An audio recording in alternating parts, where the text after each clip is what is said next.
কাছে বসেন, এখন আমারই ভয় লাগছে, মনে হচ্ছে আপনি যে কোনো মুহূর্তে পড়ে যান। প্লিজ একটু আসেন। হ্যাঁ ঠিকঠাক, ওকে। কি জড়তার কারণে?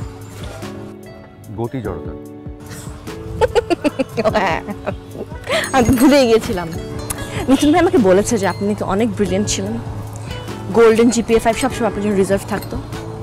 নাইস, ভালোই। জানেন আমার না খুব শখ ছিল আমার যে হাজব্যান্ড হবে সে খুবই ব্রিলিয়েন্ট হবে, খুবই ব্রিলিয়েন্ট হবে। কেন বলুন তো? কেন? বাচ্চা কাচ্চা ব্রিলিয়েন্ট হবে, সিম্পল অ্যানালজি।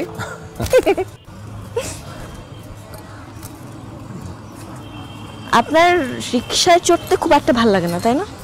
হ্যাঁ, না মানে ভালো লাগে, চড়া হয় না আর কি, ওই অফিসে দেরি হয়ে যায়। আচ্ছা আপনি এমন কেন একটু বলেন তো আমাকে, রসমাসিন বাতাব লেবু কেন? মানে লাইফটাকে একটু সিম্পল করেন, মাথার দরজা জানালাগুলো খুলে দেন, থুড়ি হাওয়া এনে দেন, প্লিজ একটু কাছে এসে বসেন, এখন আমারই ভয় লাগছে, মনে হচ্ছে আপনি যে কোনো মুহূর্তে পড়ে যান। প্লিজ একটু আসেন। হ্যাঁ ঠিকঠাক, ওকে।